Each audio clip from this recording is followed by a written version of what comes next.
Bitcoin is surging and Christine Lagarde, the head of the European Central Bank, is now speaking for the first time about emergency bailout packages. This is absolutely incredible. At the same time, the likelihood of an emergency rate cut in the USA is increasing, and the dollar index is weakening significantly. These are all signs that play completely into Bitcoin's favor.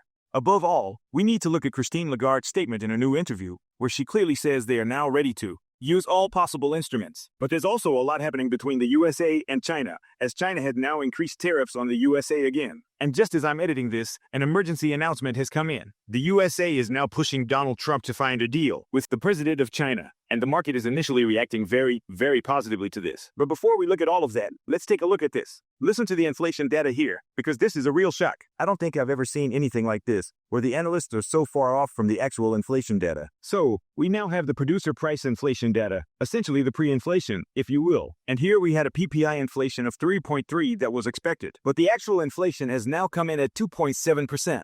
So, here it's about 0.6% below expectations. That's an absolute shocker. And the core PPI inflation was expected at 3.6% and is now at 3.3%. This is fundamentally a good thing for Bitcoin because inflation is decreasing. We have a declining inflation rate, and that means the central bank could or even must stimulate. There are now more and more calls for Powell, lower interest rates and so on. However, we saw that there wasn't such a massive pump following the inflation data. The pump had already happened before. And after the announcement about the key phone call and Donald Trump that they are teaming up, there was, of course, another upward move. But the inflation data didn't really massively influence the price here, because now many people are saying, okay, if reality and perception are so far apart, then something might be wrong in the economic system. Potential recession fears, some kind of inconsistencies, and so on, which then lead to Bitcoin not shooting up. Instead, the picture here can even remain relatively constant. And if the inflation numbers weren't so positively influenced, it's because they also triggered a certain level of uncertainty and unrest. I'm not entirely sure why there's such a big difference here. Maybe it actually has to do with tariffs or something, which likely shifted things. And producer price inflation is always the precursor to consumer price inflation. If producer price inflation is high, then it's very likely that next time, consumer price inflation will also be high, or the other way around. Here was the other way around, where it was rather low, not high. We see, the US dollar index falls to its lowest level here in 3 years. And whenever the US dollar index goes down, Bitcoin usually rises. That means these are very good conditions we're seeing. We're seeing some chaos here. China is increasing tariffs on US goods to 125%. But actually nothing happened. The market easily absorbed it because we simply had more positive news today than negative news. China also says here, hey, China will ignore the USA if they continue to impose additional tariffs. No idea if this is a negotiation tactic or not. In any case, there's still tension between China and the USA. What is also very, very interesting is that we see the probability of an emergency rate cut in the USA is also increasing. We still have the problem with hedge funds and the basis trade, as the interest rates on government bonds continue to rise. This means the Federal Reserve should actually step in here to avoid putting the hedge funds at risk.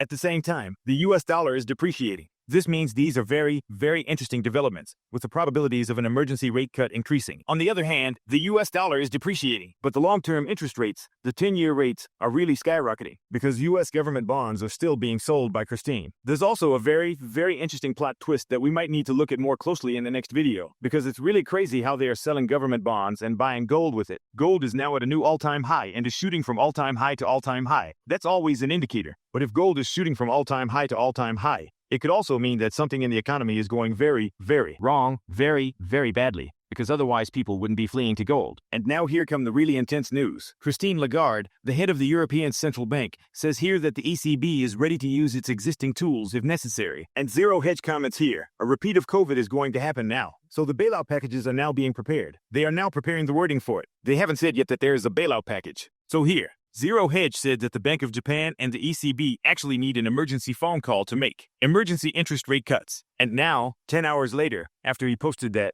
the ECB's Christine Lagarde has actually said that she is now ready to use all means here. She was here in Warsaw, I believe, in an interview where she was asked by reporters. There's also something here. On Bloomberg, there's an article about it. We can take a quick look at what she said exactly, because it's very, very interesting. She said that President Christine Lagarde reaffirmed the European Central Bank's commitment to interventions in favor of stability. So, they say they carried money so that everything can be made even more stable here. That's always the logic of such a central bank. When something goes wrong, when something doesn't work, they simply print money to stabilize the economy. That means, first of all, they want to make interventions in favor of stability here. And I don't need to explain to you that when the money printers are turned on here, When QE is done here, when interest rates are lowered, Bitcoin will be the big beneficiary. And now there's a quote from Christine Lagarde at this press conference. The European Central Bank is monitoring the situation and is ready at any time to use the instruments at its disposal. In the past, it has always developed appropriate measures and tools that were necessary to ensure price stability and, of course, financial stability. Because one cannot go without the other, she said in Warsaw. And when you also say you are ready to use all instruments, then that also means you could use QE. You could even start selling government bonds from stronger countries again to then buy government bonds from weaker countries on the same side. Isabel Schnabel was also asked about this recently. I even made a video about it. It must have been 2 or 3 months ago. Isabel Schnabel said at the time, yes, the instrument does exist, but we are currently not planning to use this instrument. And Christine Lagarde now says she wants to potentially use all instruments. So interest rate cuts, QE.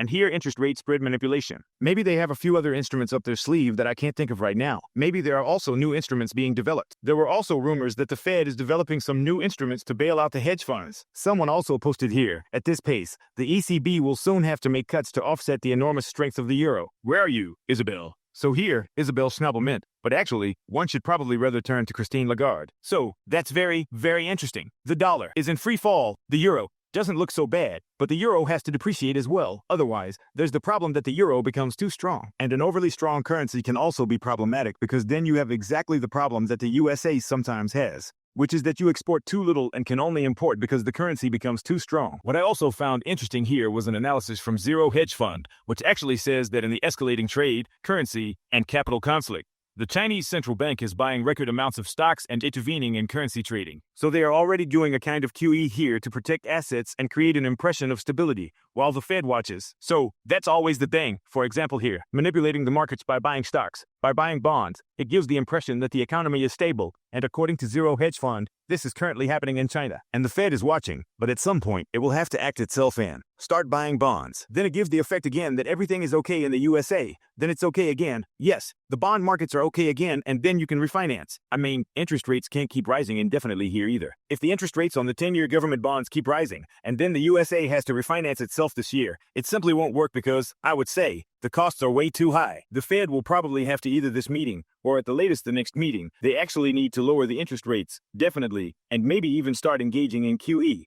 If not even an emergency rate cut. So, there's over a 30% probability that, for example, the Fed will say tomorrow, okay, we're now doing an emergency rate cut, or we're now implementing an emergency QE measure. We're holding an emergency rate meeting, where it will be discussed, okay, we're now doing QE plus, rate cuts in an extraordinary meeting. And now Zero Hedge is also writing, this will change very soon, either voluntarily or forced by Trump. So, he simply means the change in Fed policy, that interest rates will be lowered or QE will be implemented. And now something additional has happened. There is now a clip from S&P Global, and that's the largest rating agency. So they rate, for example, countries, how solid are they, how solvent are they, and so on. Is it a AAA, BBB, or whatever? What kind of solvency status do they have? And they have now made a statement about Bitcoin that is truly astonishing. They say here that Bitcoin is becoming an uncorrelated asset and that they are focusing on Bitcoin. Check this out. But I would also highlight that then among crypto assets themselves, that there are significant differences. And when we're talking about that asset that may behave differently, that may be a hedge against currency debasement, for example, that may be uncorrelated to stocks, we're primarily focused on Bitcoin. We're focused on its characteristics as an alternate form of money. We're focused on the fact that it's decentralized, that it's geopolitically neutral. And we're starting to see adoption in that sense. So that narrative of investment appearing among institutional investors, among public sector investors, among national governments. But we are still very early in that trend. And so it's not very surprising that in an environment where investors are rapidly switching risk off in their portfolios, that we're seeing some correlation between crypto assets and other assets. Checking between Bitcoin, between crypto, it tends to result in an uncorrelated asset here, that it is simply decentralized, that it is not controllable, and that it is, I would say, still a very, very big opportunity. This also indicates that we are still very, very early here, meaning that there are still very, very many price gains to be captured upwards. And that simply says, okay, we focus on Bitcoin, just like many, many large companies. I mean, there are no large treasury strategies or anything like that where some shitcoins are being bought, but all the treasury strategies like at MicroStrategy, or at Similar Scientific, Metaplanet, and so on. These are all Bitcoin-only strategies. These are not shitcoin strategies. Feel free to let me know in the comments what you think about the current movements. In any case, if you are just as bullish on Bitcoin, I'll put a link below for you too. 21 Bitcoin, where you can buy Bitcoin easily, safely, and simply. Up to 20% off the fees when buying Bitcoin. Highly recommended. This is for professionals, beginners, and advanced users. There are savings plans, one-time transaction, auto wallet transfers, and many great features. Definitely check it out, folks. Peace out.